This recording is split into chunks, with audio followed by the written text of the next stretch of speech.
Quarta-feira, 5 de dezembro de 2018. O plenário da Câmara dos Deputados teve hoje um dia intenso de votações. Foram 4 projetos de lei aprovados, mais uma medida provisória. A medida provisória é a que autoriza o FGTS, o Fundo de Garantia por Tempo de Serviço, a oferecer uma linha de financiamento exclusiva para hospitais sem fins lucrativos como as Santas Casas.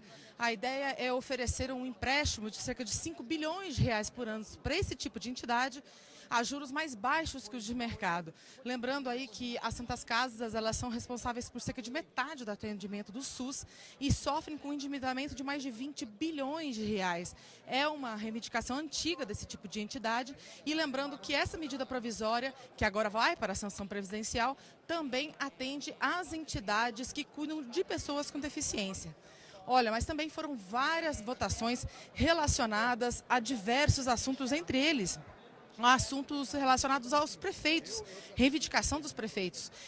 O projeto de lei aprovado, que também vai para a sanção presidencial, autoriza que municípios que tiverem queda de arrecadação de maior que 10% e que, quando essa queda não é relacionada ao município, não for culpa dos municípios, por exemplo, quando houver queda de repasse do Fundo de Participação do município ou causada por crise econômica, que os prefeitos e as prefeituras não sejam responsabilizadas por esse tipo de queda na arrecadação e não tem aí que responder pelos limites de contratação impostos pela Lei de Responsabilidade Fiscal.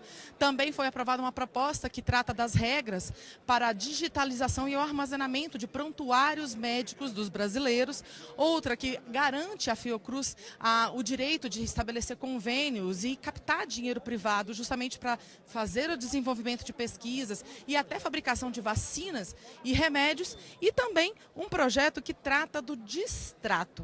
O que é isso? É quando um negócio de compra e venda de um imóvel, ele acaba sendo desfeito, não apenas por parte do comprador, mas também por parte da empreendedora, ou seja, da construtora.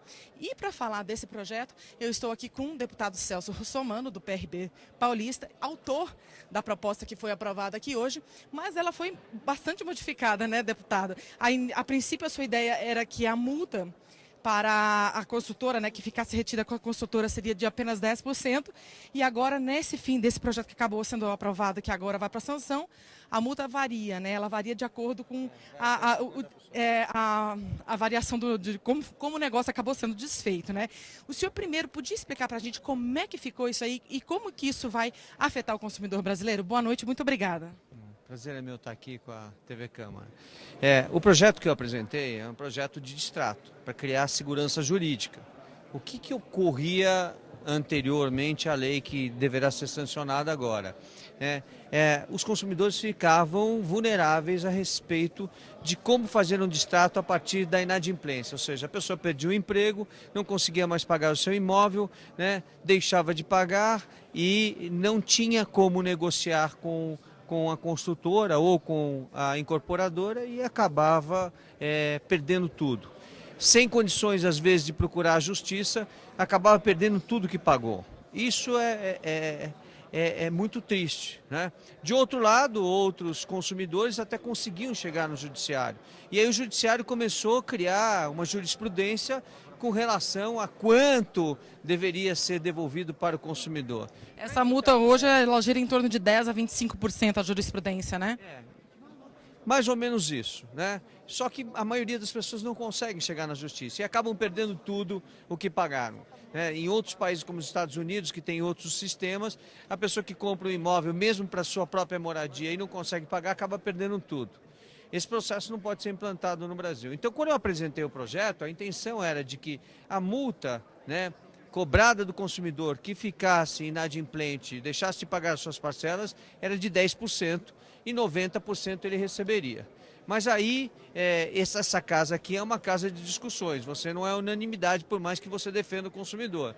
E aí o processo começou a andar, ficou muito difícil para o consumidor e a gente entrou numa discussão aqui com a casa de uma maneira geral, o deputado Hiroshi, que estava na relatoria do projeto, e conseguimos chegar no meio termo. O meio termo é uma multa, né? Primeiro, vamos considerar o seguinte: se o consumidor está inadimplente, ele vai poder ter o direito de oferecer o seu imóvel para terceiros, ou seja, ele pode procurar no mercado pessoas que queiram comprar e ele vai receber o que ele pagou, ou um pouco menos do que ele pagou, e vai repassar esse imóvel para outra pessoa. Essa é a primeira condição. Não conseguindo fazer isso, então ele vai fazer um distrato com a incorporadora e a partir daí ele vai seguir o regramento que foi estabelecido, né, com multas que chegam até 50%. Você vai me falar, mas as multas são pesadas? São pesadas, mas os incorporadores de outro lado defenderam aqui na Câmara dos Deputados que durante o tempo que o consumidor morou nesse imóvel, né, ele tem que tratar isso como aluguel. E se trata como aluguel, dependendo do tempo que ele ficou, e se ele ficou, porque muitas vezes a inadimplência acontece antes do consumidor pegar as chaves, então o tratamento é diferenciado, né? Se ele ficou muito tempo, então ele teria que pagar pelo tempo que ele ficou, como se fosse um aluguel. De uma forma ou de outra, o que eu quero dizer aqui é o seguinte, que não ficou maravilhoso, mas também não ficou ruim, porque o consumidor que não tem condição de chegar a um advogado, que não tem condição de ir à justiça buscar seus direitos, ele vai ter, com certeza absoluta, o recebimento. E quando ele constituir o contrato, ele vai saber quais são as apenações que ele vai sofrer se ele ficar inadimplente. Bom, eu acho que é importante, né, deputado, a gente deixar claro que no caso dessa multa de 25% do que a pessoa pagou ou a multa até de 50% do que a pessoa pagou, só se aplica no caso de a pessoa quiser desfazer o negócio, no caso de o comprador quiser desfazer o negócio. Quando a própria construtora desfizer o negócio, quando ela causar o fim, né, do negócio, aí a situação é outra, né? Ela vai ter que devolver tudinho o que o comprador pagou. Se a construtora destratar, ela tem que devolver tudo que o consumidor pagou, corrigido, né, e tem as apenações que ela vai pagar também. O que nós temos hoje no momento é como o mercado imobiliário está em baixa, então muitos empreendimentos imobiliários, né, deixaram de ser construídos e as construtoras e as incorporadoras estão negociando o distrato. Neste caso, o consumidor receberá tudo corrigido monetariamente e aí existe apenações graves para a incorporadora que não cumprir a legislação que agora nós aprovamos. Quero só fazer mais uma pergunta, deputado. No início da discussão desse projeto, muito se falava da questão de se comprar o imóvel na planta, né? Porque essa é a maior parte dos negócios que acabam sendo desfeitos, né? Vale destacar que esse projeto ele vale para qualquer tipo de compra de imóvel, não apenas para apartamentos, mas também para imóveis na planta ou já construídos, né? Ou já construídos e também vale para terrenos, né? Para os loteadores. Os loteadores também serão responsabilizados nos mesmos termos da legislação. E aí vão ter que agora obedecer à lei do distrato, ou seja, da forma que for, o consumidor, quando for comprar um imóvel, vai saber, né, das suas apenações, se ele causar o distrato, e das apenações que o incorporador vai ter se ele distratar o imóvel. Tá certo, então. Deputado Celso Russomano, do PRB Paulista, autor dessa proposta que traz regras aí para quando o negócio de compra e venda de imóveis é desfeito. O projeto agora vai para a sanção presidencial. Bom, esses foram os destaques de hoje aqui no plenário da Câmara. Você pode acompanhar agora o que foi destaque no restante da Câmara. Comissão aprova mudanças na forma como o poder público faz licitações. Educação em duas frentes na quarta-feira da Câmara. Enquanto comissão especial mantém debate sobre escola sem partido, educadores em seminário defendem mais apoio ao ensino público. E ainda, Alcântara, Maranhão. A difícil negociação do acordo que permite o lançamento de foguetes por outros países na base brasileira.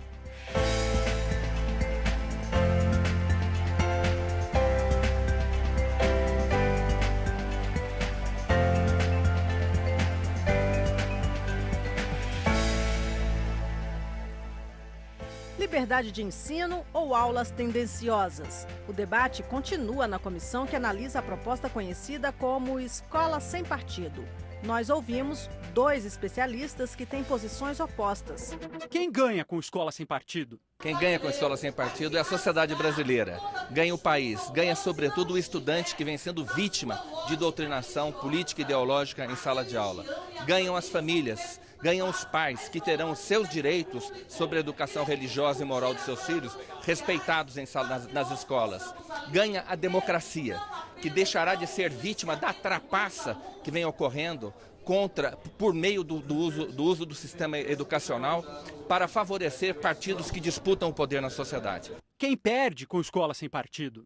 Enquanto o mundo está discutindo a nova revolução industrial, a fronteira do conhecimento, a produção de produtos de fato pautados em criatividade, o reforço da imaginação, o que se quer no Brasil é amordaçar professores e diminuir a liberdade de cátedra, que é um conceito e um princípio que é desenvolvido desde a superação da Idade Média. Então, infelizmente, no Brasil, em vez de a gente estar discutindo o século XXI, a gente está discutindo pautas do século XV, do século XVI. Doutrinação nas escolas. Doutrinação é o abuso da liberdade de ensinar que está garantida pela Constituição aos professores, em prejuízo do direito ao pluralismo de ideias, em prejuízo da liberdade de consciência e de crença, em prejuízo do direito à educação do estudante. Enfim, doutrinação é um abuso de direito que vem sendo cometido nas escolas. Mordaça nas escolas. O que significa amordaçar o professor? É proibir o professor de lecionar sobre aquilo que os alunos devem aprender. E o que os alunos devem aprender é ciência. O que é ciência? É o que o homem desenvolveu para poder lidar e para poder melhorar as condições de vida perante a natureza. Então, na realidade, amordaçar o professor significa proibi-lo de dar uma boa aula e proibi-lo de apresentar aquilo que ele aprendeu na universidade, aquilo que ele aprendeu no ensino superior, aquilo que ele aprendeu como um propagador da ciência. Votação do relatório. A comissão especial que debate o projeto conhecido como Escola Sem Partido tentou pela 6ª vez votar o relatório nesta quarta-feira. Existem 2 grupos claros aqui dentro da comissão. Uma minoria que é contra o projeto e que faz de tudo para obstruir os trabalhos, e uma maioria que acredita e vota pela aprovação do texto. Essa minoria venceu hoje, nesta quarta-feira, conseguindo obstruir os trabalhos até o início da ordem do dia. Com isso, a sessão aqui acabou suspensa. Do outro lado, a maioria acredita que esse projeto ainda possa ser aprovado nessa legislatura. Em outra frente, nesta quarta-feira, educadores saíram em defesa de mais apoio para o ensino público. Representantes de professores, trabalhadores e estudantes participaram na Câmara de seminário em defesa da educação pública. O evento fez parte do calendário de atividades em todo o país em defesa das universidades e escolas técnicas federais. É o total desmonte da universidade pública praticada por esse governo atual e as ameaças do futuro governo. Segundo as entidades, os cortes de recursos comprometem o funcionamento das instituições públicas e ameaçam a qualidade do ensino ofertado. Eles também se mobilizam contra o fim da gratuidade no ensino público. Tem que ser gratuita, porque isso é um direito constitucional, não é um serviço a ser oferecido pelo Estado. E por que a gente é contra a cobrança de mensalidade? Primeiro, não vai ter nenhum impacto no orçamento da universidade, o impacto é mínimo. Se começasse a cobrar mensalidade, a maioria desses estudantes, e eu me incluo nisso, a gente não teria como se manter na escola, não teria como continuar estudando. Para os deputados que apoiam a mobilização, os acenos do governo que toma posse em janeiro preocupam. A perspectiva é muito preocupante. No entanto, nós vamos resistir, porque, a rigor, o presidente eleito montou um ministério muito conservador, inclusive o ministro da Educação, além de conservador no modo de pensar, de ver a educação, defende cortes.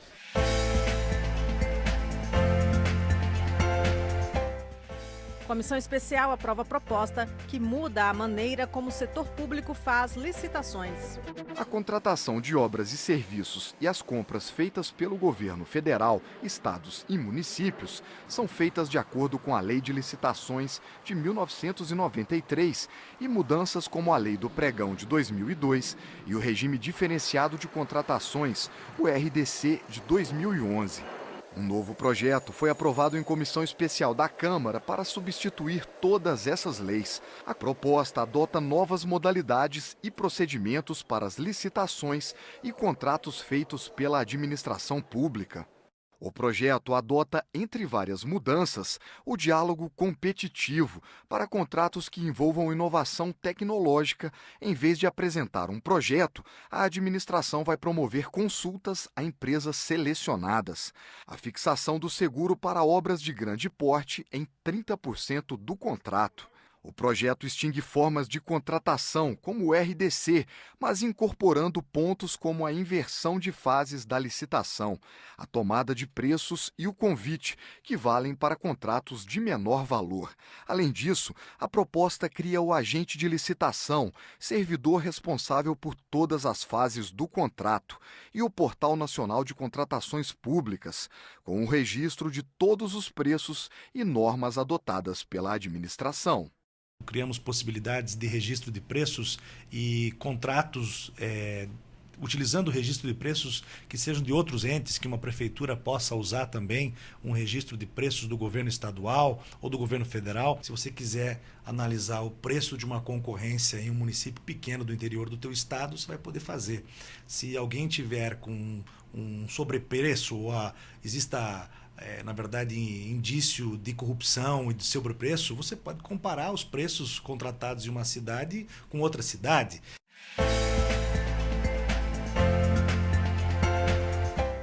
O plenário aprovou, por 300 votos a 46, projeto do Senado que favorece as prefeituras. Pela proposta, os municípios poderão receber transferências de recursos do governo federal ou estadual e fazer empréstimos, mesmo que não tenham reduzido despesas com pessoal que estejam acima do limite legal. A matéria segue para a sanção presidencial. Na área de negócios imobiliários, foram aprovadas emendas do Senado ao projeto que trata do dinheiro que o mutuário tem a receber quando desiste de comprar um imóvel. A proposta também será encaminhada para a sanção do presidente da República.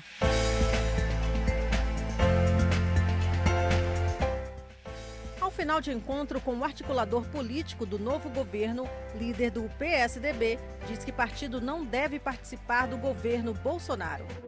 Estamos conversando com todas as bancadas, esse foi um momento com o PSDB, que é um partido que tem um legado muito importante para o país, que deu grandes contribuições para avanços que o Brasil já fez, e nós vamos convidar o PSDB para, sem nenhuma imposição, que eles participem desse esforço de fazer com que o Brasil volte a crescer, que o cidadão e a cidadã brasileira possam sair às ruas em segurança, que a família se sinta protegida no Brasil, que as oportunidades de emprego e renda apareçam, e para isso nós vamos ter que fazer modificações muito profundas. O PSDB tem uma posição, na minha opinião, muito simples. Não deve participar do governo, não deve ingressar em nenhum ministério.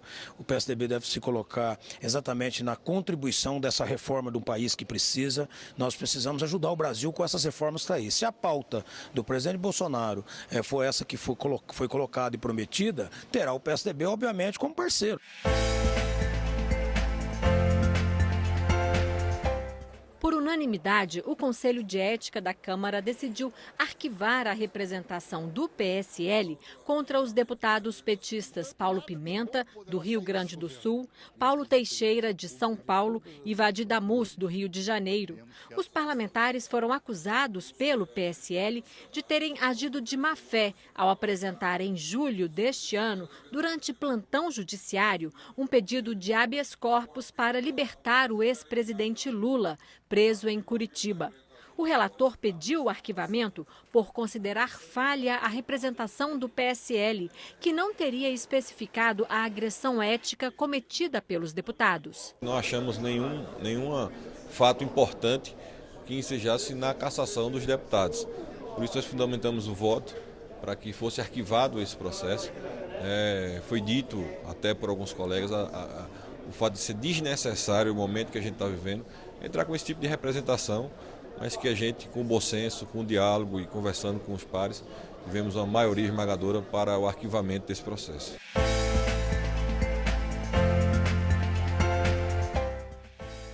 Lançamento de foguetes na base de Alcântara, no Maranhão, por outros países. Por que é tão difícil fechar um acordo? Acompanhe o debate. A Agência Espacial Brasileira quer que o Centro de Alcântara participe do mercado mundial de lançamento de satélites. Nós estamos falando de um mercado de 383 bilhões de dólares ano. Esse é um mercado muito significativo e que o Brasil tem, até pelo seu posicionamento do seu centro espacial, ele tem uma vantagem competitiva para explorar esse mercado, para entrar dentro desse mercado. A Comissão de Relações Exteriores ouviu explicações sobre um acordo com os Estados Unidos que é considerado essencial para permitir o uso comercial da base. É o chamado Acordo de Salvaguarda. Qualquer foguete hoje do mundo tem algo de 1%, 0,5%, 2%. de tecnologia americana. O que os americanos estão querendo é uma proteção à sua tecnologia. Uma proposta de acordo foi rejeitada pela Câmara em 2001. Na época, os deputados avaliaram que ela feria a soberania do Brasil. O representante do Ministério das Relações Exteriores garantiu que o acordo atualmente em negociação leva em conta as preocupações do Congresso, mas o texto ainda gera dúvidas. Há a possibilidade, segundo, digamos, a minha compreensão no momento, dos Estados Unidos vetarem unilateralmente determinados lançamentos. O deputado quer que a comissão continue acompanhando a negociação do acordo. A proposta deve ser encaminhada ao Congresso em 2019. E esta edição termina aqui. Para mais informações ou para rever nossas reportagens, acesse www.câmara.leg.br. O Jornal da Câmara volta amanhã.